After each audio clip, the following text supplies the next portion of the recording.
आज जो प्रश्न है legal responsibility of care of mentally ill patient, मतलब मानसिक रोगी के देखभाल में जो कानूनी उत्तरदायित्व होता है उसके बारे में समझाना है। ठीक है, तो आज की इस वीडियो में चलिए हम देखते हैं कि एक मनोरोगी के देखभाल में कौन कौन से कानूनी जिम्मेदारी है जिसको हम एज ए नर्स समझना चाहिए। ठीक है, चलिए 10 नंबर में पूछा गया है, पूछता भी है ये क्वेश्चन। मानसिक रोगी के अस्पताल में भर्ती करने के बाद यह स्वास्थ्य दल का दायित्व है कि रोगी के अधिकारों की रक्षा करे। देखिए, जब तक मरीज अस्पताल में भर्ती नहीं है तब तक उसका रिस्पॉन्स उसके घर वाले को है, लेकिन जैसे ही कोई मानसिक रोगी अस्पताल में भर्ती हो जाए, यहाँ तक कि एक नॉर्मल रोगी भी अगर अस्पताल में भर्ती हो जाता है तो उसका सारा दायित्व स्वास्थ्य दल के दायित्व हो जाता है कि उसके अधिकारों की रक्षा करे, उसका जो जो चीज़ें हैं उसको देखभाल सारे चीज़ें जो है उससे प्रोवाइड किया जाए। तो इसी प्रकार से मानसिक रूप से ग्रसित कोई रोगी है, वह अस्पताल में भर्ती होने के बाद यह सारा दायित्व स्वास्थ्य दल का होता है कि रोगी के अधिकारों की रक्षा कौन कौन से है सारे चीज़ किया जाए। रोगी के उपचार के सही व पूर्णतः किया जाए। रोगी का जो उपचार है वह सही किया जाए, कानूनी है, जिम्मेदारी है स्वास्थ्य दल की कि उसके उपचार सही किया जाए, कंप्लीट उपचार किया जाए। ठीक है, स्वास्थ्य दल में रोगी से सीधे संपर्क में अधिकांशतः नर्स रहती है। अब जो हेल्थ टीम होता है उसमें कोई भी मरीज़ से डायरेक्टली जो संबंध होता है वो ज़्यादातर नर्स का ही रहता है। अधिकांश जो संपर्क नर्स ही जो है पेशेंट से रहती है। ठीक है, चाहे दवाई देना हो, चाहे कुछ समस्या हो तो कंप्लेन भी नर्स को ही मरीज करता है। ये सारी चीज़ें डायरेक्ट जो है अधिकांश समय नर्स ही मरीज का लगाव रहता है। अतः नर्स की यह जिम्मेदारी होती है कि रोगी में उच्च स्तरीय देखभाल उपलब्ध कराया जाए। अब इस हिसाब से ज़्यादातर नर्स से ही लगाव रहता है, मरीज का संपर्क रहता है, तो नर्स का ये जिम्मेदारी बनता है कि वह रोगी के सभी उच्च स्तरीय देखभाल उपलब्ध कराई जाए। तो ये सब एक कानूनी उत्तरदायित्व है जिसमें नर्स के लिए यह जिम्मेदारी है, नर्स का रिस्पॉन्सिबिलिटी है कि सभी कानूनी पहलुओं को ध्यान में रखते हुए जो है एक अच्छे देखभाल प्रोवाइड किया जाए। अब मैंने इतना आपको समझा दिया कि कानूनी जिम्मेदारी क्या है इसके पीछे, तो ऐसा नहीं है ये लाइन को लाइन बाय लाइन याद किया जाए। आप इस मैटर को समझ गए तो आप अपने तरीके से लिख दीजिए, कोई दिक्कत नहीं है। Line by line, step by step याद करने में ही चीज़ें गड़बड़ हो जाती है। बहुत ज़्यादा आदमी जो है सीरियस ले लेता है कि हमें इसके बाद ये लाइन लिखना है और वहीं पे गड़बड़ हो जाते हैं। बस मैटर को समझना है और उस हिसाब से लिखिएगा तो थोड़ा इधर उधर हो जाएगा, फिर भी आपका सही रहेगा। ठीक है ना, आगे चलिए। अब आगे जितने भी कानूनी जिम्मेदारियां हैं मानसिक रोगी के उपचार में, उन जिम्मेदारियों को यहाँ पे देखते हैं। ठीक है, चलिए। अब निम्नलिखित जिम्मेदारी है एज ए नर्स, बहुत सारे जिम्मेदारियां हैं मानसिक रोगियों की देखभाल में। पहला जिम्मेदारी ये है कि स्टैंडर्ड, मतलब स्टैंडर्ड केयर, उच्च स्तरीय देखभाल। पहला यही है कि रोगी की आवश्यकता अनुसार अस्पताल के नियमों को ध्यान में रखते हुए नर्स द्वारा उच्च स्तर की देखभाल रोगी को उपलब्ध करानी चाहिए। पहला कानूनी जिम्मेदारी यही कहता है, कोई भी रोगी अस्पताल में भर्ती होता है तो उसको एक उच्च स्तरीय देखभाल होनी चाहिए। तो नर्स की जिम्मेदारी बनती है कि वह एक हाई स्टैंडर्ड केयर प्रदान करे, एक उच्च स्तरीय देखभाल प्रदान करे, अस्पताल के नियमों और आवश्यकताओं को ध्यान में रखते हुए। पहला पॉइंट यही है। दूसरा जो जिम्मेदारी है, रोगी के अधिकारों की जानकारी लेना, नॉलेज अबाउट पेशेंट राइट्स। अब रोगी की देखभाल से पहले रोगी के अधिकारों की जानकारी होना आवश्यक है, जिससे नर्स द्वारा रोगी के अधिकारों का हनन न हो व कानूनी प्रक्रिया का सामना न करना पड़े। कहने का मतलब है कि रोगी के अधिकारों की जानकारी लेना मतलब कुछ ऐसा न करना जिससे मरीज के नुकसान हो, मरीज को कठिनाई हो, और अगर मरीज चाहें तो आपके अगेंस्ट कानूनी एक्शन भी ले सकता है। अगर आप उसके अधिकारों पर खतरा करेंगे, उसके अधिकारों का हनन करेंगे तो फिर आपके ऊपर गलत कार्रवाई हो जाएगी। तो ऐसे में रोगी के अधिकारों को जानकारी लेना चाहिए कि रोगी के पास क्या क्या राइट्स है। अब चूँकि समझिए देश में रहते हैं तो सभी का अपना अधिकार है। ठीक है, स्वतंत्र जीने का, स्वतंत्र पढ़ने का, कहीं भी घूमने का, किसी भी धर्म को अपनाने का, कोई भी इसको ज़बरदस्ती नहीं कर सकता। कोई अगर ज़बरदस्ती आपके ऊपर करता है, आपके अधिकारों का हनन करता है, ख़त्म करता है, तो उसके ऊपर कानूनी एक्शन हो सकता है। ठीक उसी प्रकार से नर्स को भी ये रोगी के सभी अधिकारों को जान लेना चाहिए। ठीक है, इलाज करने से पहले, शुरू करने से पहले, ताकि मरीज का कोई भी अधिकारों का नुकसान न हो, हनन न हो, अन्यथा वह कानूनी सामना करना पड़ सकता है एज ए नर्स। तो अधिकारों को जान लेना चाहिए, दूसरा पॉइंट। तीसरा पॉइंट ये बनता है कि रोगी या उसके संबंधियों से सहमति प्राप्त ले लें। ठीक है, मानसिक रोगी के उपचार के दौरान कई उपचार विधियां प्रयोग में लेनी पड़ती है जिनके कुछ दुष्परिणाम व हानियां भी हो सकते हैं। कहने का मतलब है कि रिटन कॉन्सेंट जो होता है वह लेना बहुत ज़रूरी होता है। या तो रोगी सही है तो रोगी से ले सकते हैं रिटन कॉन्सेंट, या फिर आप उसके अटेंडेंट जो होता है साथ में जो रहते हैं उनसे आप ले सकते हैं सहमति पत्र। ठीक है, सर्जरी वगैरह में भी देखते होइएगा कि पहले जो है लिखित सहमति पत्र ले लिया जाता है, इसलिए ताकि बाद में अगर कोई दिक्कत हो, कोई नुकसान हो तो उसका जवाबदेही स्वास्थ्य टीम या हॉस्पिटल पर ना पड़े, इसीलिए रिटन कंसेंट ले लिया जाता है। तो एज ए नर्स भी रोगी या उसके संबंधियों से सहमति पत्र ले लेना चाहिए, क्योंकि मानसिक रोगी का उपचार करते हैं तो उसमें बहुत सारा ऐसे प्रोसीजर, ऐसे विधियाँ प्रयोग में लेनी पड़ती है जो उसका कुछ दुष्परिणाम, साइड इफ़ेक्ट होता है, जिससे मरीज के ऊपर हानियाँ भी हो सकता है। तो अगर आप रिटन कंसर्ट नहीं लिए रहेंगे तो आपके ऊपर ब्लेम कर देंगे मरीज के परिजन जो होंगे वो, ठीक है। अतः रोगी व उसके संबंधियों के उपचार के परिणाम, दुष्परिणाम, साइड इफ़ेक्ट व कानूनी पहलू की जानकारी प्रदान करने के बाद सहमति पत्र पर हस्ताक्षर लेने चाहिए, जिससे कानूनी सुरक्षा प्राप्त हो। कहने का मतलब है कि आप जो भी तकनीक, जो भी मेथड का अप्लाई करेंगे मरीज पर, सभी चीज़ों के इफ़ेक्ट, साइड इफ़ेक्ट, दुष्परिणाम सभी के बारे में जो है जानकारी दे दें, और अगर सहमत हो जाते हैं मरीज के अटेंडर या मरीज, तो उनसे जो है लिखित सहमति ले लें, ताकि आप कानूनी रूप से सुरक्षित रहें, आपको सुरक्षा मिल सके, ठीक है। तो ये रोगी या उसके संबंधियों से सहमति पत्र लेना बहुत ज़रूरी है, ठीक है। चौथा यहाँ पे कह रहा है पॉइंट, रोगी संबंधी जानकारी को गुप्त रखना। अब होता यह है कि अस्पताल में मरीज आता है तो उसका घर कहाँ है, एज कितना है, कितने बच्चे हैं, कहाँ घर है, मतलब टोटल चीज़ें उसका इन्फॉर्मेशन ली जाती है। तो अस्पताल के पास एक डाटा आ जाता है, ठीक है, मरीज क्या करता था, नहीं करता था, ठीक है ना। तो नर्स को ये चाहिए कि रोगी से संबंधित कोई भी जानकारी है उसको कॉन्फिडेंशियल रखा जाए, गुप्त रखा जाए, सार्वजनिक नहीं किया जाए, वरना यह उसके प्राइवेसी का उल्लंघन हो जाएगा। और कानून भी ये कहता है कि किसी के प्राइवेसी को जो है उजागर करना यह गलत है, तो इस हिसाब से कानूनी रूप से भी गलत है। तो रोगी के संबंधित कोई भी जानकारी है उसको गुप्त रखना चाहिए। नर्स द्वारा इतिहास, मतलब हिस्ट्री कलेक्शन, उपचार, निदान, विभिन्न विधियों से प्राप्त जानकारी को गुप्त रखा जाना चाहिए। अब होता यह है कि जाँच किए, जाँच में कुछ ऐसे बीमारी निकल जाए जो आसपास के लोग उससे हीन मानते हो, तो वो लोगों में बता दीजिएगा तो लोग उसको जो है गड़बड़ समझेंगे। तो इस हिसाब से चाहे नर्स द्वारा हिस्ट्री लिया गया हो, उपचार में, निदान में या विभिन्न विधियों से प्राप्त जो भी इन्फॉर्मेशन है उसको गुप्त रखना चाहिए, क्योंकि इसके सार्वजनिक होने से रोगी के पारिवारिक, सामाजिक, आर्थिक स्थिति आदि पर बुरा प्रभाव पड़ता है। अतः नर्स द्वारा रोगी की जानकारी गुप्त रखना नर्स का एक नैतिक कर्तव्य बनता है। तो ये चीज़ें नर्स जो है जानकारी को गुप्त रखना चाहिए, ये जिम्मेदारी है। पाँचवा है नैतिक जिम्मेदारी, लीगल ड्यूटी, कानूनी जिम्मेदारी, नैतिक जिम्मेदारी। इसी समय यदि नर्स को मनोरोगी के कार्य को देखते हुए यह प्रतीत होता है कि इस कार्य से वह स्वयं या दूसरों की हानि पहुंचा सकता है, तो नर्स द्वारा मनोरोगी को रोका जाना चाहिए। यह नर्स का नैतिक दायित्व बनता है। आप समझिए, आपको साइकेट्रिक अस्पताल, मानसिक रोगी के अस्पताल में आपको या मानसिक वार्ड में आपको जो है ड्यूटी लगी है, ठीक है। तो उसमें तरह तरह के मरीज़ होते हैं, उसमें ऐसा भी मरीज़ होते हैं जो काफ़ी उग्र हो सकते हैं, काफ़ी खतरनाक, वायलेंस, हिंसक हो सकते हैं, वह खुद को या दूसरों को भी नुकसान पहुंचा सकते हैं, गाला-गलौज कर सकते हैं। तो इन सारे स्थितियों में नर्स को ये चाहिए कि वैसे मरीजों को रोकें जो मानसिक रूप से जो है अपने या दूसरे को नुकसान पहुंचा सकते हैं। यह लीगल ड्यूटी बनता है, ठीक है, नर्स की। तो नर्स की नैतिक जिम्मेदारी बनती है, ये सारी चीज़ें ध्यान में रखना चाहिए। छठा है माल प्रैक्टिस को न करना, अवॉइड माल प्रैक्टिस, ठीक है। माल प्रैक्टिस कहने का मतलब है नर्स की लापरवाही या अज्ञानता के कारण देखभाल व उपचार के समय रोगी को किसी तरह का नुकसान पहुंचना माल प्रैक्टिस कहलाता है। अतः नर्स को उपचार के समय सावधानी से काम करना चाहिए। माल प्रैक्टिस कहने का मतलब है कि कभी भी मरीजों पर जो है गलत तरीके से प्रैक्टिस नहीं करना चाहिए, सीखना नहीं चाहिए, ठीक है।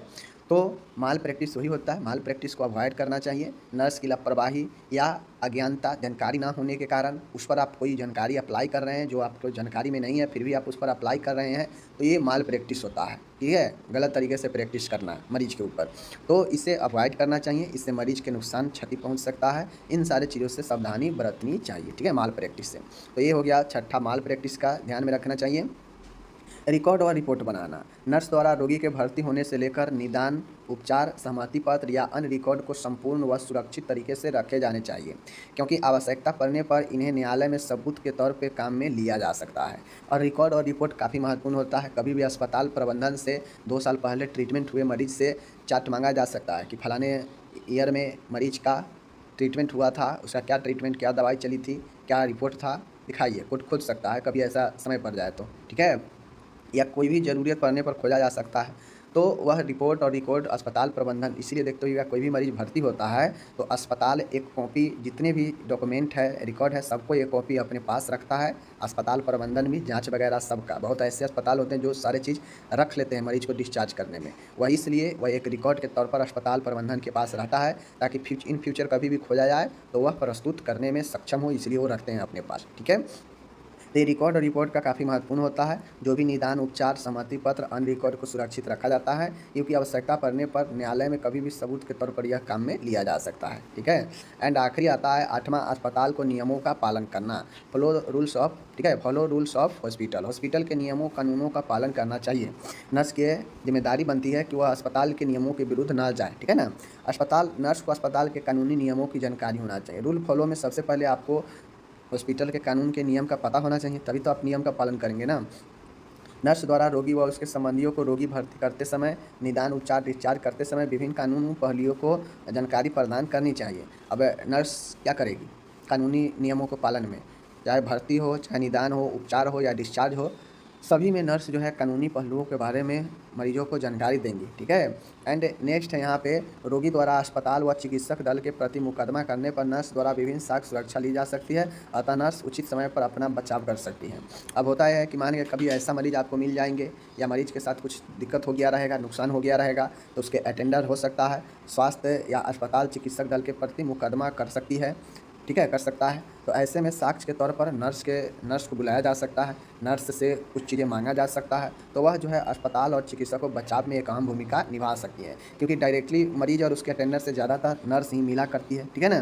तो ये हो गया अपना 8 पॉइंट मैंने जो बताया। यह 8 पॉइंट काफ़ी अच्छे से मैंने आपको डील कर दिया कि एक नर्स की क्या क्या कानूनी जिम्मेदारी होनी चाहिए भर्ती मरीजों को देखभाल में। ठीक है, तो अच्छा से बता दिया मैंने, आप इसको कर लीजिएगा, लिखिएगा जरूर पढ़ने के बाद। अब आता है एक अच्छा क्वेश्चन और है, ये भी 10 नंबर में पूछता है एग्जाम में। क्या है क्वेश्चन, देख लीजिए। कहता है ईसीटी देने में नर्स की भूमिका को स्पष्ट कीजिए। या आपसे पूछा जा सकता है कि ईसीटी देने से पहले, ईसीटी देने के बाद नर्स की भूमिका को बताएं। तो दोनों कंडीशन में दे सकता है या डायरेक्ट दे देगा कि ईसीटी उपचार में नर्स की भूमिका को स्पष्ट करें, फिर भी आपको दोनों कंडीशन खुद से लिखना पड़ेगा। ठीक है। अब देखिए ईसीटी प्रदान करने में नर्स की भूमिका। ठीक है, तो ईसीटी प्रदान, देखिए जिस प्रकार से सर्जरी में नर्स की भूमिका होता है, ठीक उसी प्रकार से सर्जरी भी एक प्रोसीजर होता है। ईसीटी भी अपना एक प्रोसीजर है, प्रक्रिया है, जिसमें नर्स की देखभाल जरूरी होती है। तो इसके लिए भी नर्स जो है सर्जरी के तरह ही यहाँ भी देखभाल करेगी। इसीलिए यहाँ पे दिया गया है, देख सकते हैं कि ईसीटी प्रदान करने में नर्स की भूमिका, role of nurse in ECT. चलिए देख लेते हैं। देख सकते हैं यहाँ पे ईसीटी के पूर्व नर्सिंग देखभाल। अब यहाँ पे ईसीटी के पूर्व, ईसीटी के दौरान भी हो सकता है, ईसीटी के बाद भी हो सकता है, लेकिन जो महत्वपूर्ण चीज़ होगा मैं उसको देखूंगा। अब पहले होता है कोई भी, चाहे सर्जरी हो चाहे ईसीटी हो, चाहे वो सर्जरी हो चाहे वो ईसीटी हो। ठीक है ना। नर्सिंग देखभाल दोनों में पहले एक जरूर होता है, सर्जरी होने से पहले भी देखभाल जरूरी है, या फिर ईसीटी से पहले भी नर्सिंग देखभाल जरूरी है। अब ईसीटी से पहले नर्सिंग देखभाल में क्या क्या होगा, चलिए देखते हैं। ईसीटी से पूर्व रोगी व उसके संबंधियों से सहमति प्राप्त ले लें। चूँकि चाहे वो सर्जरी हो चाहे ईसीटी हो, दोनों में मरीज को जो है, तो चाहे ईसीटी हो या सर्जरी हो, ओके, दोनों कंडीशन में जो है आपको रिटन कंसर्ट लेना पड़ता है। ईसीटी से पूर्व देखभाल में भी जो है आपको सबसे पहले ईसीटी के लिए सहमति पत्र लेना पड़ता है, क्योंकि ईसीटी एक जटिलता उत्पन्न करता है। तो हो सकता है मरीज को इससे नुकसान हो, तो इससे पहले हम रिटन कंसेंट ले लेंगे, उसे प्रोसीजर के बारे में बताकर, और उनके घर वाले, उनके परिजन जो भी है समझ कर सहमति पत्र देते हैं, तो ईसीटी हम उसको करेंगे। ठीक है। तो यही कहता है ईसीटी से पूर्व रोगी व उसके संबंधियों से सहमति प्राप्त ले लेंगे। ठीक है। रोगी का सभी लैब इन्वेस्टिगेशन व शारीरिक जांच करानी चाहिए। ईसीटी देने से पहले पूर्व देखभाल में आपको सहमति पत्र के बाद रोगी के जितने भी लैब इन्वेस्टिगेशन होते हैं, शारीरिक जांच होते हैं, करनी चाहिए, जिस प्रकार से सर्जरी से पहले होता है। तो यहाँ भी वो सारी चीज़ें होगा। रोगी को ईसीटी देने से 8 घंटे पूर्व मुँह से खाने को नहीं देना चाहिए। अब ईसीटी जो देते हैं, तो ईसीटी देने से पहले 8 घंटे मुँह से कोई भी खाना नहीं देना चाहिए। ठीक है। रोगी व उसके संबंधियों को ईसीटी प्रक्रिया विस्तार से समझाकर जो है उनका सहयोग प्राप्त करना चाहिए। रोगी व उसके संबंधियों को ईसीटी के प्रोसीजर के बारे में डिटेल से समझाना चाहिए और उनसे सहयोग प्राप्त करनी चाहिए ईसीटी में। ठीक है। उसके बाद है रोगी के शरीर पर अगर कोई वस्तु, धातु लगी हो, जैसे दांत, कृत्रिम दांत, घड़ी, चूड़ी, अंगूठी, ये सब उतार देना चाहिए। सर्जरी में भी ठीक ऐसे ही करते हैं। रोगी के शरीर से कसे हुए कपड़ों को हटाकर ढीले कपड़े पहनाने चाहिए। अगर रोगी कोई जीन्स वगैरह या टाइट कपड़ा पहना है, तो उससे निकालकर ढीले ढाले कपड़े पहनाने चाहिए। ठीक है। महिला रोगी में लिपस्टिक या नेल पॉलिश हटानी चाहिए जिससे साइनोसिस का पहचान किया जा सके। अब अगर महिला रोगी है तो जो लिपस्टिक होता है, नेल पॉलिश होता है, ये ढक देता है, तो इसको हटानी चाहिए जिससे आपके होंठ पर या नाखून से ब्लड का सर्कुलेशन पता चलेगा और उससे साइनोसिस का पहचान में मदद मिलेगा। ठीक है, आगे है रोगी को मल मूत्र त्याग करने हेतु प्रोत्साहित करना चाहिए। ईसीटी देने से पहले रोगी को मल मूत्र के लिए जो है प्रोत्साहित कर देना चाहिए, क्योंकि ईसीटी के समय ये सारे चीज़ होना एक मुश्किल होगा। ठीक है, आगे है यहाँ पे रोगी को 30 मिनट पूर्व आवश्यक औषधि दी जानी चाहिए। जितने भी लार सिक्रेशन वगैरह हो गया, ठीक है ना, सीडेटिव ड्रग हो गया, ये 30 मिनट पहले जो भी आवश्यक दवाएं हैं देनी चाहिए ईसीटी से पहले। ईसीटी रूम में सभी आवश्यक उपकरण की व्याख्या करनी चाहिए, मतलब रखनी चाहिए, समझ गए, व्यवस्था करनी चाहिए। तो ईसीटी रूम में जितने भी उपकरण की आवश्यकता होती हैं वो सारे उपकरण की जो है व्यवस्था करनी चाहिए। ये सब ईसीटी देखभाल से पहले होता है। ठीक है, आगे है यहाँ पे रोगी के संपूर्ण रिकॉर्ड सहित ईसीटी रूम में पहुँचाना चाहिए। ईसीटी देने से पहले जितने भी आपने लैब इन्वेस्टिगेशन कराया है, मरीज को तैयार कराया है, सभी के साथ जो है ईसीटी रूम में पहुँचाना चाहिए। तो ये हो गया ईसीटी पहले से तैयारी, ईसीटी पहले देने से पहले देखभाल। अब आता है दूसरा जो कंडीशन है ईसीटी के दौरान देखभाल। अब ईसीटी के दौरान देखभाल में क्या क्या करेंगे देख लीजिए। ईसीटी के दौरान देखभाल में नर्स को ईसीटी रूम में रोगी को आरामदायक बिस्तर पर सुपाइन पोजीशन में लिटाकर, ठीक है, जो लंबर कशेरुक दंड होता है, वर्टेब्रा जो होता है उसके नीचे तकिया लगाना चाहिए ताकि वर्टेब्रा कॉलम में फ्रैक्चर ना हो। ठीक है, तो ईसीटी रूम में मरीज को पहुंचा दी है नर्स, पहुंचाने के बाद आरामदायक बिस्तर देंगे, ठीक है, सुपाइन पोजीशन में लिटाएंगे और जो वर्टेब्रा कॉलम है उसको फ्रैक्चर से बचाने के लिए उसके नीचे तकिया लगाना चाहिए। ओके, रोगी को शांति व तनाव कम करने के लिए एनेस्थेटिक ड्रग देनी चाहिए। अब मरीज को तनाव हो सकता है, इससे शांति में जो है अभाव हो सकता है, तो उससे हम बेहोशी जो होता है एनेस्थेटिक ड्रग देनी चाहिए। ठीक है, रोगी अगर जूता अगर पहन ही रखा है तो जूते उतार देने चाहिए ताकि पैर में प्रतिक्रिया देखी जा सकती है, क्योंकि ईसीटी में पैर में पता लगता है क्या हो रहा है क्या नहीं। ठीक है, रोगी में टंगू बाइट रोकने व रिस्पायरेशन हेतु माउथ गैग का उपयोग करना चाहिए। माउथ गैग क्या करता है, मुंह को खुला रखता है, मुंह पे दांत बैठने नहीं देता है। ठीक है, तो वही कहता है जीभ को कटने से रोकने और रेस्पायरेशन हेतु माउथ गैग का उपयोग करनी चाहिए। ओके, ये सब ईसीटी के दौरान है। ईसीटी के थाई को टाइट सीट से बांध देनी चाहिए और गर्दन कंधों को सहारा प्रदान करना चाहिए। ईसीटी के जो थाई होता है उसको टाइट सीट से बांध देना चाहिए, गर्दन व कंधों को सहारा प्रदान करनी चाहिए मरीज को। ईसीटी द्वारा उत्पन्न जो सीजर दौरा होता है उसको ध्यानपूर्वक अवलोकन करनी चाहिए। रोगी की गर्दन को हाइपर एक्सटेंड पोजीशन में रखकर टंगू बैक फॉल को रोकना चाहिए।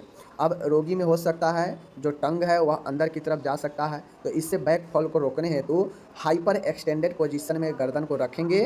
ठीक है, तो ये चीज़ें आप लोग समझ गए कि गर्दन को हाइपर मतलब एक्सटेंड पोजीशन में रखेंगे ताकि जो टंगू बैक फॉल है वो ना हो। ठीक है, अंदर की तरफ जो है जीभ वापस ना जाए। ओके, अब आता है, ये तो हो गया ईसीटी के दौरान क्या क्या करेंगे। तो ईसीटी के दौरान यही सारे चीज़ करेंगे। ठीक है ना, ईसीटी के दौरान ये सारे चीज़ करेंगे जो मैंने अभी आपको बता दिया।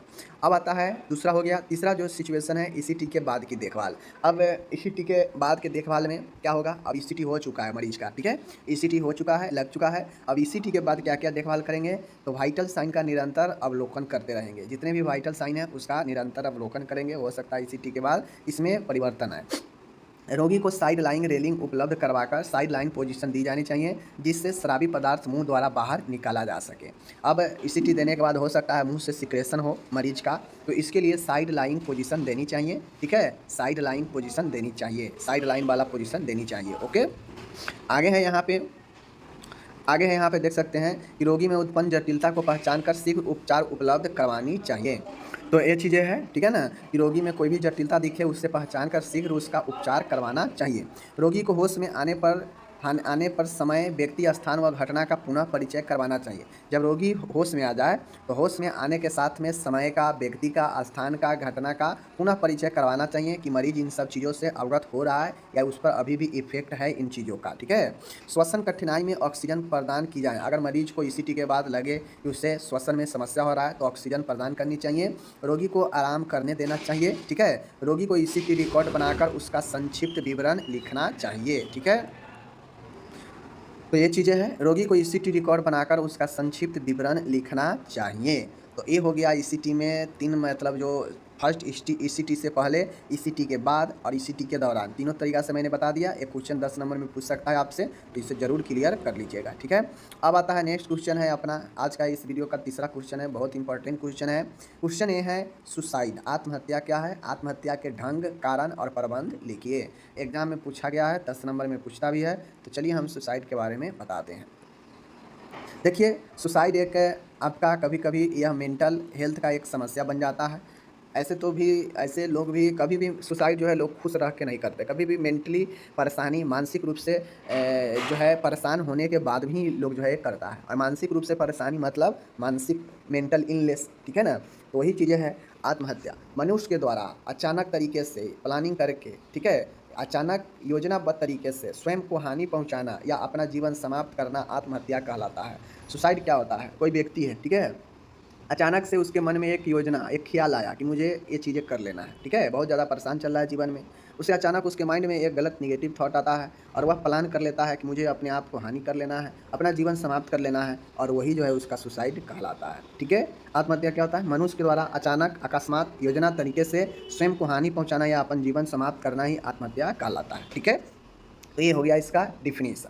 अब इसके कितने मेथड है, कितने तरीके से कोई सुसाइड कर सकता है, तो बहुत सारे तरीके हैं, आप लोग देखते भी है, जानते भी है। जैसे पानी में डूब जाना, ये भी आत्महत्या का एक है तरीका। फांसी लगाना, ये भी एक आत्महत्या का तरीका है। गोली मार लेना खुद को, ये भी आत्महत्या का तरीका है। चलती ट्रेन से आगे कूद जाना, ये भी एक आत्महत्या है। जहर पॉइजन खा लेना, ये भी एक आत्महत्या है, ठीक है। कलाई की नस से काट लेना, ये भी एक आत्महत्या का तरीका है। तो ये सब आत्महत्या का तरीके हैं, ठीक है। जैसे आग लगा लेना, तो इन सारे मेथड से जो है कोई अपने आप को आत्महत्या का प्रयास कर सकता है। तो ये मेथड हो गया डूबना, फांसी लगाना, गोली मारना, चलती ट्रेन के आगे कूद जाना, जहर खाना, कलाई काटना, आग लगा लेना, ये सारे जो है आपके मेथड है, विधि है। इन विधियों से कोई भी जो है आत्महत्या करने का प्रयास करता है, ठीक है। अब इसके पीछे का रीज़न क्या हो सकता है, कारण क्या हो सकता है आत्महत्या करने का, तो आप खुद भी समझिए इसके कारण क्या हो सकते हैं। जैसे ये एक तो कारण ये हो सकता है कि मान के कोई मानसिक रोगी हो, ठीक है, मानसिक रोगी हो और वह काफ़ी ज़्यादा उग्र होने पर ये चीज़ें कर सकता हो, चाहे काफ़ी ज़्यादा दुखी होने पर ये कर सकता हो। जैसे मानसिक रोगी में सिजोफ्रेनिया वाले, हिस्ट्रिया वाले, पर्सनालिटी डिसऑर्डर वाले, ठीक है, और मनोविकृति, ठीक है ना, कैरेक्टर वही पर्सनालिटी डिसऑर्डर। तो इन सब चीज़ों में मानसिक रूप से ग्रसित मरीज जो है इसका प्रयास कर सकता है। तो पहला कारण मनोरोग हो सकता है, मानसिक रोग हो सकता है। अन्य कारणों में दवाइयाँ हो सकता है या शराब का अत्यधिक उपयोग हो सकता है। परीक्षा में असफल होना, ठीक है, परीक्षा में असफल होना भी रीजन बनता है, आप लोग को पता होगा। दहेज से प्रताड़ित या पीड़ित व्यक्ति, दहेज से पीड़ित व्यक्ति भी ये चीज़ें करता है। किसी प्यारी सी चीज़ें के चले जाने या खो जाने से, जो आपके पसंदीदा हो, जो आपसे काफ़ी लगाव हो, और उसके खो जाने या चले जाने से व्यक्ति काफ़ी ज़्यादा जो है टूट जाता है और इस कंडीशन में ये स्टेप उठा लेता है, ठीक है। धन व व्यावसायिक परेशानी, अगर आपका फाइनेंशियल ठीक नहीं है, इकोनॉमिकल परेशान है, व्यावसायिक रूप से परेशान है, तो ये जो है आपको, तो ये चीज़ें हैं। कोई व्यक्ति है जो धन से, व्यवसाय से परेशान है, तो ये स्टेप उठा लेता है। शादीशुदा जीवन से विक्षुब्ध व्यक्ति, मतलब वो अपने मैरिज लाइफ से खुश नहीं है, बार बार झगड़ा होता हो, तो इस कंडीशन में भी जो है गलत स्टेप लोग उठा लेते हैं। और भी सारे रीज़न आप लिख सकते हैं, जिस रीज़न से व्यक्ति जो है आत्महत्या, सुसाइड करने का प्रयास कर सकता है, वो सारे रीज़न यहाँ पे आप लिख सकते हैं, ठीक है। अब आता है कि आप इसका प्रबंध कैसे कर सकते हैं। कोई आत्महत्या का प्रयास करे, आत्महत्या करने का, तो उसका मैनेजमेंट आप कैसे करेंगे, ठीक है। तो सबसे पहला है मरीज का आपातकालीन साक्षात्कार करना, सहानुभूति द्वारा आत्महत्या के कारणों का पता लगाना, ठीक है। तो पहला यही होता है कि आप पता लगाएं, आप उसका साक्षात्कार करें कि आखिर किस कारण से, क्यों ये स्टेप उठा रहा है वो, पहला यही है बचाव का। दूसरा है कि मरीज का संपूर्ण मनोरोग साइकेट्रिक हिस्ट्री लें। अब आपको ये ध्यान में रखना है, अगर वो मरीज है, साइकेट्रिक मरीज है, तो आप उस पर संपूर्ण डिटेल्स ले, पीछे का मनोरोग इतिहास ले, ठीक है। मरीज की मानसिक स्थिति का परीक्षण करें कि मरीज किस दशा में है, ठीक है। चौथा है मरीज को एक सुरक्षित वातावरण उपलब्ध कराना चाहिए ताकि वह सुरक्षित महसूस कर सके और ज़रूरत पड़ने पर उससे मदद भी किया जाए। मरीज को परामर्श और मार्गदर्शन सेवाएं देना चाहिए, ठीक है। मरीज जो है उसको परामर्श और उससे मार्गदर्शन की सेवाएं दी जानी चाहिए।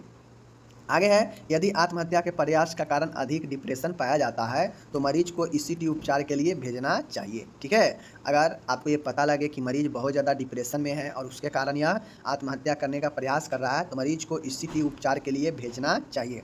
आगे है, यदि मरीज को चिकित्सक की सलाह, डॉक्टर की सलाह पर उपचार हो रहा है तो उससे डिप्रेसेंट, जो एंटी डिप्रेसेंट अवसाद रोधी दवाई होती है वो दी जानी चाहिए। अगर मरीज उग्र हो जाए, मरीज जो है ऐसा प्रयास करने लगे आत्महत्या का, तो अगर मरीज को कोई डॉक्टर से दवाई चल रहा है और मरीज को अगर एंटी डिप्रेसेंट दवाई दिया जा रहा है तो ज़रूर देनी चाहिए उस समय भी, ठीक है।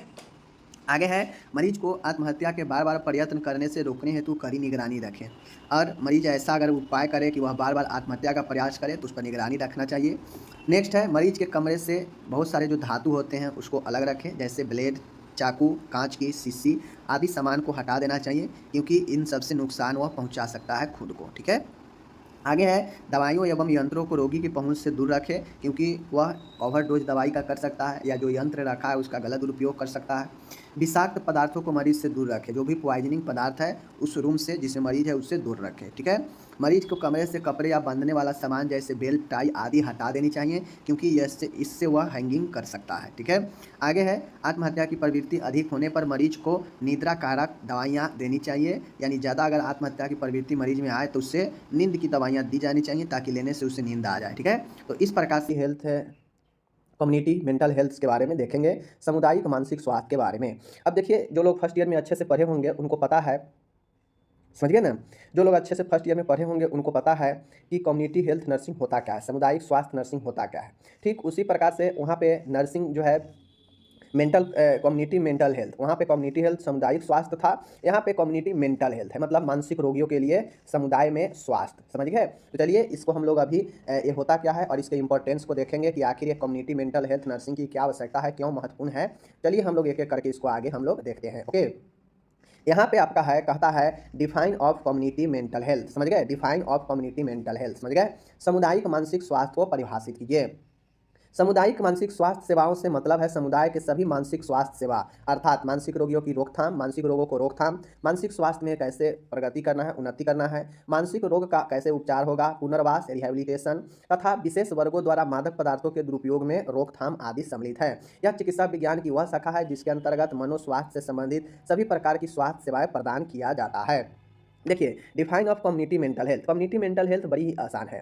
जैसे हम लोग कम्युनिटी हेल्थ नर्सिंग में देख रहे थे कि एक नर्स के द्वारा समुदाय में किए गए कार्य कम्युनिटी हेल्थ नर्सिंग होता है, जहाँ पे उपचारात्मक, समझ गए, सुरक्षात्मक और निदानात्मक तरीके से मरीजों को सेवा दिया जाता है। ठीक उसी प्रकार से यहाँ भी समुदाय में मानसिक स्वास्थ्य के प्रति क्या सेवा जो है दिया जाता है, उसी को जो है सामुदायिक मानसिक स्वास्थ्य सेवा कहते हैं। यहाँ पे हम किसी और कैटेगरी को नहीं शामिल करेंगे, क्योंकि हम यहाँ पे मानसिक स्वास्थ्य के बारे में देख रहे हैं समुदाय में, तो सिर्फ और सिर्फ मानसिक स्वास्थ्य के बारे में ही बात करेंगे, ठीक है ना।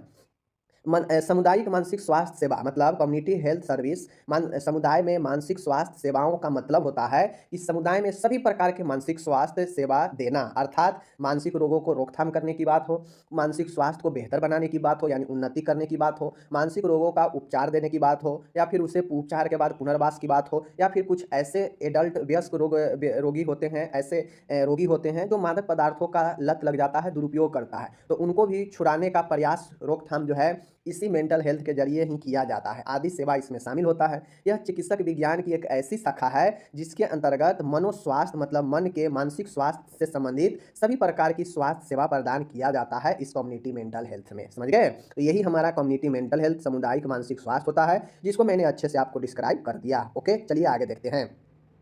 अब यहाँ पे हमसे एक और प्रश्न इसमें पूछा गया है कि आखिर यह मानसिक स्वास्थ्य है क्या, इसका क्या महत्व है, क्यों यह जो है मानसिक रोगियों को स्वास्थ्य के प्रति समुदाय में सजग रहता है। तो बड़ी ही आसान है इसके महत्व, चलिए हम लोग देखते हैं। तो यही चीज़ें हैं, चलिए हम इसके महत्व को देखते हैं कि आखिर कौन कौन से महत्व है जो कि समुदाय में मानसिक स्वास्थ्य दिया जाता है, तो उसका क्या महत्व होता है। पहला है समुदाय में लोगों को जानकारी, समुदाय में लोगों को पहले कम्युनिटी मेंटल हेल्थ का इंपॉर्टेंस क्या क्या है देख लीजिए। पहला है कि लोगों में अवेयरनेस फैलाना। अब आप देखिएगा आपके गांव समाज में बहुत से ऐसे लोग होते हैं जो जिनको अभी तक ये चीज़ के पता नहीं है कि मानसिक रोग होता है। बहुत लोग जो है मानसिक रोग को पागल व्यक्ति मान लेता है, कहता है इसका कोई इलाज नहीं है जब पागल हो जाता है। तो देखिए बिल्कुल ऐसा नहीं है, इलाज है, रोकथाम कर सकते हैं। तो सबसे पहला इसका महत्व यही है कि समुदाय में लोगों को जानकारी देना, अवेयरनेस फैलाना मेंटल हेल्थ के प्रति, समझ गए। तो पहला महत्व यही है कि लोगों में जानकारी देना, समझ गए।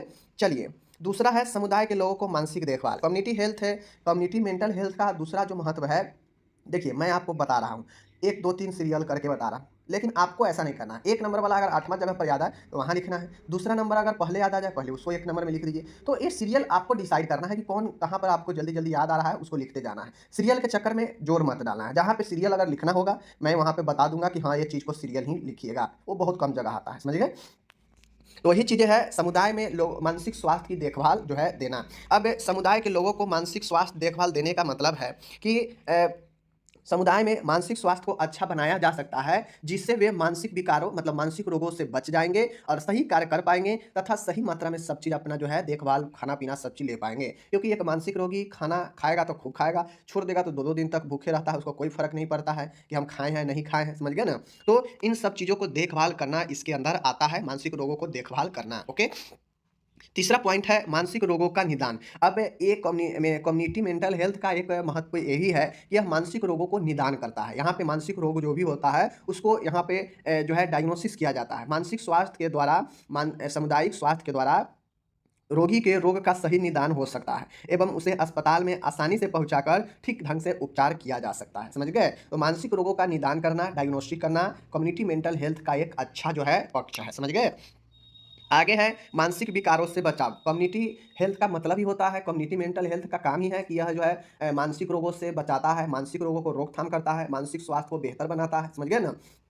तो चौथा पॉइंट वही है कि मानसिक विकारों से बचाना, मतलब यह प्रिवेंट करता है मेंटल इलनेस होने से। अब मान गए मानसिक रोगों से जो है बचाना कब? तो मान गए कोई व्यक्ति अगर लग रहा है कि उसका व्यवहार परिवर्तन हो रहा है, तो उसे तुरंत जो है उसे चिन्हित करके उसका जो है जाँच करना और जो है उसे जो है आगे हॉस्पिटल में इलाज के लिए भेज देना, ताकि समय रहते ही जो है उसका और भयंकर बीमारी मानसिक रोग के होने से बचा जाए। समझ गए ना? तो यह मानसिक रोगों से, विकारों से बचाव करता है, प्रिवेंट करता है, रोकथाम करता है। ओके? पाँचवाँ है भय समाप्त करना। अब इसका एक काम ये भी है, इसका एक महत्व ये भी है कि यह समुदाय में व्याप्त मानसिक रोगियों के प्रति जो भय है, लोगों में जो भय है कि मानसिक रोग काफ़ी खतरनाक होता है, लोग इसमें एक बार मानसिक रोग हो जाता है तो जीवन भर ठीक नहीं होता है। बहुत सारे गलत धारणाएँ हैं, लोगों के मन में डर रहता है इसके प्रति। लोग एक-दूसरे जो मानसिक रोग से पीड़ित होते हैं उससे दुर्व्यवहार करने लगते हैं, समझ गए? तो लोगों के बीच से जो डर है मेंटल इलनेस के प्रति, उसको दूर करना, समझ गए? इसका काम है कम्युनिटी मेंटल हेल्थ नर्स का। एक कम्युनिटी मेंटल हेल्थ का एक उद्देश्य ये भी है कि यह भय को समाप्त करता है लोगों के बीच से, मानसिक रोगियों के, समझ गए? तो ये चीज़ें हैं यहाँ पे। छठा है मानसिक रोगियों की देखभाल करना। अब इसका काम एक भी है कि यह मानसिक रोगियों को देखभाल जो है यहाँ पे दिया जाता है, समझ गए? मनोचिकित्सक द्वारा जो उपचार किया जाता है, उससे रोगियों को रोगों से छुटकारा दिलाता है और मानसिक रोगी मनोचिकित्सक के द्वारा कम्युनिटी मेंटल हेल्थ के ज़रिए जो है मानसिक रोगियों को इलाज किया जाता है, जिससे उसे मानसिक रोगों से छुटकारा मिल सके। तो यहाँ पे मानसिक रोगियों का देखभाल भी किया जाता है, care of mental ill person. And सातवाँ है एंड आखिरी है मानसिक रोगग्रस्त मरीजों का पुनर्वास। अब कोई व्यक्ति है उसको उपचार हो गया, समझ गए? अब उपचार हो जाता है ना, तो मेंटल हेल्थ में होता ये है कि मरीज को कुछ समय तक उसे जो है प्रवासी केंद्र पर रखा जाता है, रिहैबिलिटेशन सेंटर पर रखा जाता है, जहाँ पर उसे ट्रेनिंग दिया जाता है, नॉर्मल लाइफ में कैसे आना है, उसको व्यवहार को जो है सही किया जाता है धीरे-धीरे। तो उसे पुनर्वास जो है दिया जाता है उपचार के बाद यहाँ पर कम्युनिटी मेंटल हेल्थ के ज़रिए। तो कम्युनिटी मेंटल हेल्थ के इंपॉर्टेंस देख लिए, क्या-क्या इंपॉर्टेंस है आपके सामने एक बार और हम डिस्कस कर देते हैं, देख लीजिए। तो आपके सामने है सामुदायिक मानसिक स्वास्थ्य का क्या महत्व है। पहला ही महत्व है कि समुदाय के लोगों को जानकारी देना मानसिक स्वास्थ्य के बारे में, मानसिक रोगों के बारे में। दूसरा है समुदाय के लोगों को मानसिक देखभाल। अब समुदाय में जो भी लोग गाँव समाज में रहते हैं वहाँ पे उनके मानसिक देखभाल, केयर करना इसी कम्युनिटी मेंटल हेल्थ का काम है। तीसरा है मानसिक रोगों का निदान करना, डायग्नोसिस करना और पहचान कर उसे अस्पताल भेजना, इसका ही काम है। चौथा काम है मानसिक विकारों से बचाना और कोई मानसिक रोग न हो इससे भी बचाने का काम इसी कम्युनिटी हेल्थ का है।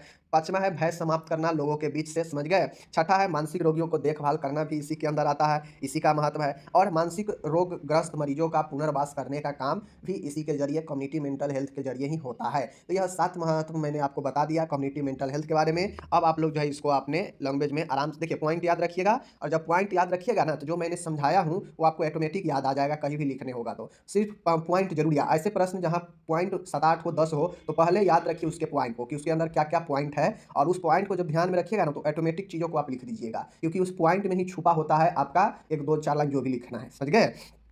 ये हो गया।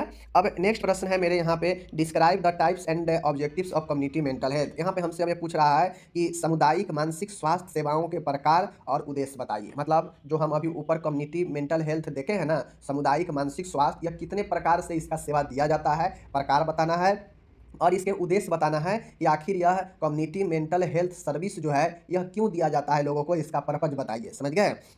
तो महत्व तो अभी आप लोग देख लिए कि महत्व, और जो लोग महत्व को समझ गए वो इसके उद्देश्य को भी एक एक पॉइंट बाय पॉइंट करके आराम से लिख देंगे। बाकी मैं चलिए यहाँ पे बताता भी हूँ।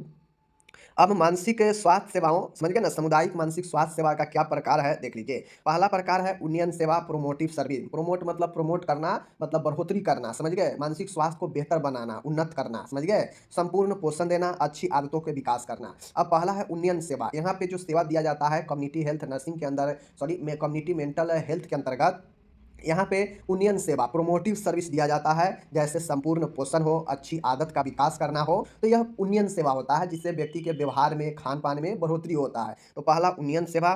दूसरा रोकथाम सेवा प्रिवेंटिव सर्विस। अब कम्युनिटी मेंटल हेल्थ के अंतर्गत होता यह है, इसके अलग सेवा के जो प्रकार है वह रोकथाम सेवा है, प्रिवेंटिव सेवा है। प्रिवेंटिव सेवा कहा जाए यहाँ पे आप लोग के सामने, तो टीकाकरण, प्रसव देखभाल, प्रसव पूर्व देखभाल, समझ गए। रोकथाम सेवा का मतलब है कि बीमारियों से रोकथाम किया जाना। तो जैसे टीकाकरण, टीकाकरण के द्वारा बीमारी को रोकथाम होता है। प्रसव पूर्व देखभाल करते हैं, जिससे आगे होने वाला बीमारी से जो है रोकथाम हो पाता है, समझ गए ना। तो रोकथाम का सेवा प्रिवेंटिव सर्विस यहाँ पे दिया जाता है।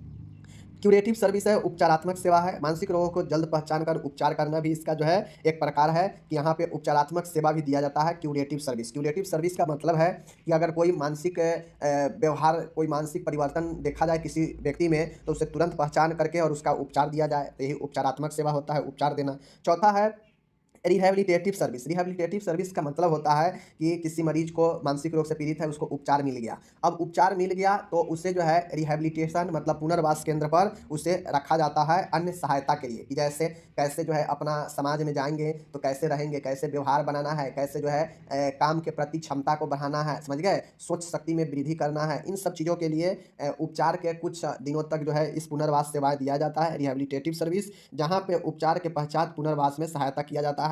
पुनर्वास का मतलब होता है कि पुनः अपने जीवन में वास करना और पहले जैसे जो है अपने जीवन में लौटाना, यही पुनर्वास होता है। पुनर्वास में सहायता करना ये सेवा का काम है। तो माय डियर, ये चारों सेवा मैंने आपको यहाँ पे बता दिया, ठीक है ना।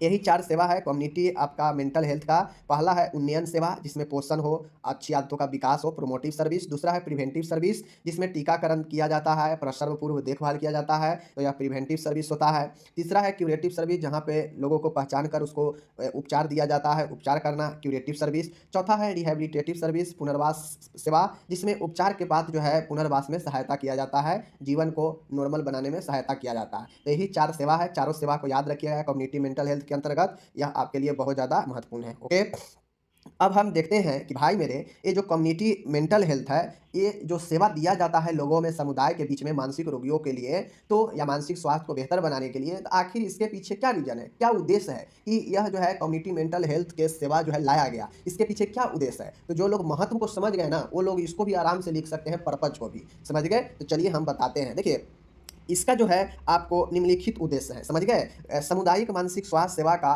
उद्देश्य जो है, बहुत सारे उद्देश्य है। किन किन उद्देश्य, किन किन आवश्यकताओं के लिए जो है यह कम्युनिटी मेंटल हेल्थ जिम्मेदार है, क्या इसके पीछे का उद्देश्य है। तो चलिए इसके उद्देश्य को देखते हैं। पहला है समुदाय में लोगों के मानसिक स्वास्थ्य स्तर को उन्नत बनाए रखना। चूंकि हम ऊपर अभी देखे हैं उन्नत, उन्नयन सेवा, उन्नयन से ही उन्नत बना है, तो इस कम्युनिटी हेल्थ मेंटल हेल्थ के अंतर्गत इसका एक उद्देश्य ये है कि यहाँ पे मानसिक मेंटल हेल्थ स्तर लेवल को बेहतर बनाना, मतलब लोगों में ज़्यादा से ज़्यादा लोगों को मानसिक रोगों से जो है दूर करना, इसका जो है उन्नत बनाना पहला उद्देश्य है। ओके, दूसरा है समुदाय में उपस्थित मानसिक रोगों के लिए सुगम व्यक्तियों की पहचान कर उन्हें उचित मानसिक स्वास्थ्य सेवाएं प्रदान करना। अब इसका ये काम ये भी है, उद्देश्य ये भी है, ये सेवा देने के पीछे का उद्देश्य ये भी है कि अगर थोड़ा भी लगे कि फलाना व्यक्ति को मानसिक रोग से पीड़ित है या मानसिक रोग आगे हो सकता है, थोड़ा भी लक्षण दिख जाए, तो वैसे व्यक्तियों को पहचान करना और पहचान करके उसे उचित मानसिक स्वास्थ्य सेवा प्रदान करना, ताकि वह व्यक्ति अपने मानसिक रोग जो आगे हो सकता है या जो अभी थोड़ा थोड़ा हो रहा है उससे दूर हो जाए और उसको बेहतर जीवन में अपना वापस आ जाए फिर से, समझ गए। तो यह दूसरा जो है इसका उद्देश्य होता है। ओके, आगे हम लोग चलते हैं। आप दो तक देख लिए, तीसरा है आपका यहाँ पे माय डियर, तीसरा कहता है समुदाय में मानसिक रोगियों की रोकथाम हेतु नियमित उचित स्वास्थ्य कार्यक्रम का संचालन करना। अब ये जो कम्युनिटी मेंटल हेल्थ है, इसका उद्देश्य बहुत सारे हैं, उसमें से एक उद्देश्य ये है कि मानसिक रोगों को रोकथाम करने के लिए नियमित जो मेंटल हेल्थ प्रोग्राम चल रहा है, मानसिक स्वास्थ्य कार्यक्रम चल रहा है, उसका समय समय पर नियमित संचालन करना, समझ गए। जैसे आप लोग पढ़े होइएगा फर्स्ट ईयर में mental health, national mental health program, समझ गए, 1987 आप लोग पढ़े हैं ना। तो वह एक कार्यक्रम है जो मानसिक रोगियों को बीच में प्रचार प्रसार करता है, गांव गांव में जाकर मानसिक रोगों के प्रति लोगों के बीच में जो धारणा बने हुए हैं उसको जो है दूर करता है। तो ये सब वही चीज़ें हैं, समझ गए। उस कार्यक्रम को संचालन करना इसी कम्युनिटी मेंटल हेल्थ के जरिए होता है। चौथा है समुदाय के लोगों में उपस्थित मानसिक रोगों को शीघ्र पहचान कर उन्हें उचित उपचार प्रदान करना। वही चीज़ें है कि समुदाय में जो भी लोग हैं ऐसे लगे, जो भी लोग ऐसे हैं जो लगे कि यह अपना नॉर्मल से अलग बिहेव करता है, तो फिर हम लोग वैसे रोगियों को पहचानते हैं और उन्हें उचित उपचार जो है दिया जाता है कम्युनिटी मेंटल हेल्थ के जरिए। समझ गए। आगे हम लोग चलते हैं, पाँचवा यहाँ पे आपके सामने है मानसिक रोगियों को समुदाय में पुनर्वास में सहायता करना। अब जो भी रोग है, जो मानसिक रूप से पीड़ित है व्यक्ति, उसको उपचार देने के बाद इसमें रिहैबिलिटेशन पुनर्वास के लिए भी जो है सहायता किया जाता है कि कैसे व्यक्ति उपचार के बाद अपने जीवन को अपने समाज में, अपने घर में तालमेल बैठा कर पुनः पहले के जैसे चले, तो इसके लिए पुनर्वास में सहायता दिया जाता है। समझ गए।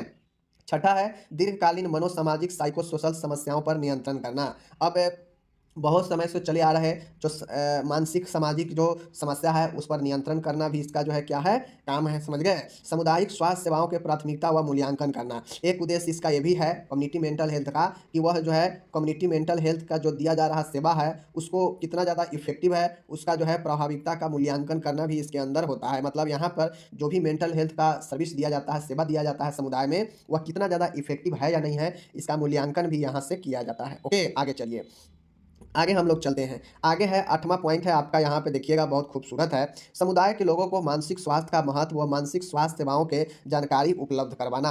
अब होता यह है कि गांव में जो है ज़्यादातर लोगों को जो है मानसिक स्वास्थ्य के प्रति जो है नहीं कुछ चीज़ें पता होता है। समझ गए। तो वैसे व्यक्ति गाँवों में क्या करना, ग्रामीण इलाकों में समुदाय में जो है मानसिक स्वास्थ्य का क्या महत्व है, इस महत्व को जो है बताना और मानसिक स्वास्थ्य सेवाओं का उपलब्ध कराना भी इसका जिम्मेदार है, इसका एक उद्देश्य है। समझ गए चीज़ों को। आगे अब हम लोग बढ़ते हैं। 9वां पॉइंट है माय डियर, यहाँ पे लघु मानसिक रोगों जिनका उपचार घर पर हो सकता है उनके लिए समुदाय में ही स्वास्थ्य सेवाएं उपलब्ध करवाना।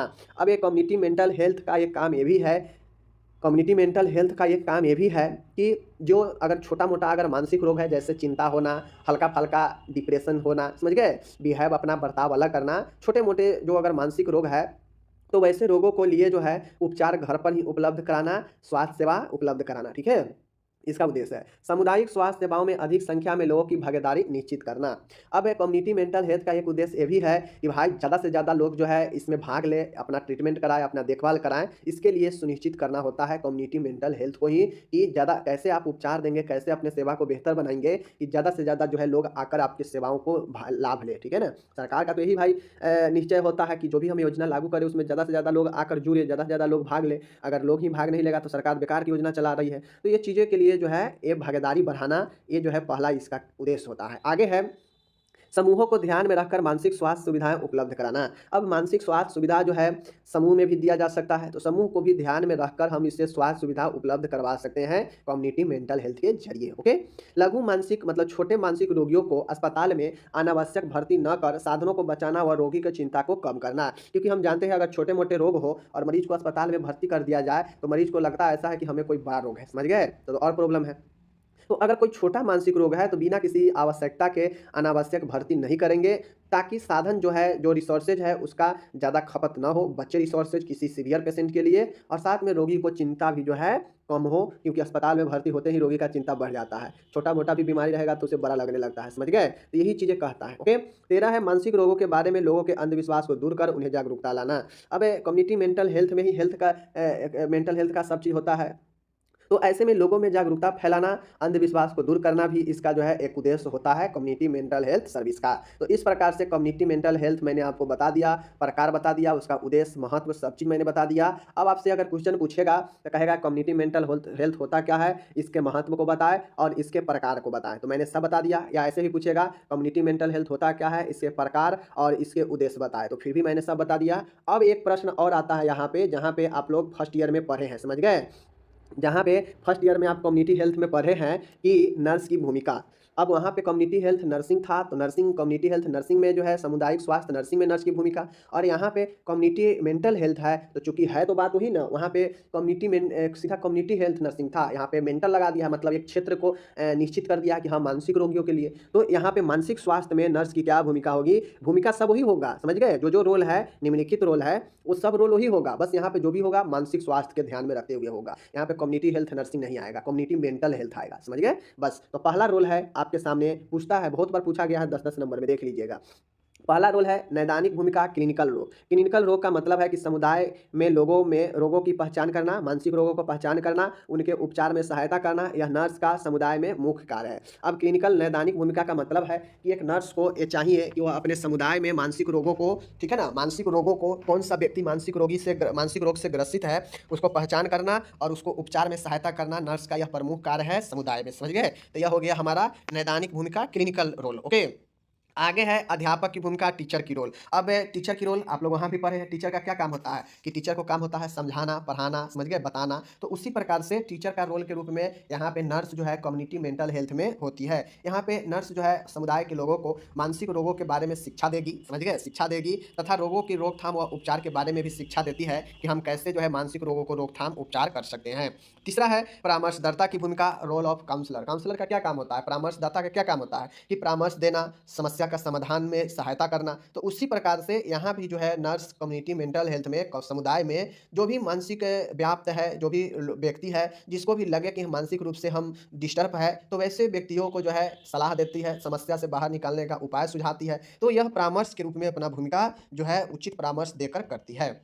चौथा है समायोजन की भूमिका, रोल ऑफ कोऑर्डिनेट। समायोजन की भूमिका है कि नर्स जो है समुदाय में लोगों व स्वास्थ्य दल के दूसरे सदस्यों के बीच जो है समायोजन, कोऑर्डिनेशन का काम करती है। इससे सुविधाओं की प्राथमिकता में वृद्धि होती है तथा स्वास्थ्य दल के सदस्यों को काम करने में आसानी होता है। मतलब नर्स का ये काम होता है कि यह अपने अपने और अन्य स्वास्थ्य दलों के बीच कोऑर्डिनेशन का काम करती है, मीन्स एक कनेक्टिविटी का काम करती है, जिससे स्वास्थ्य सुविधा देने में आसान होता है और इससे जो है इफेक्टिव होता है, प्रभावी होता है। समझ गए? तो यह जो है समायोजन की भूमिका निभाती है।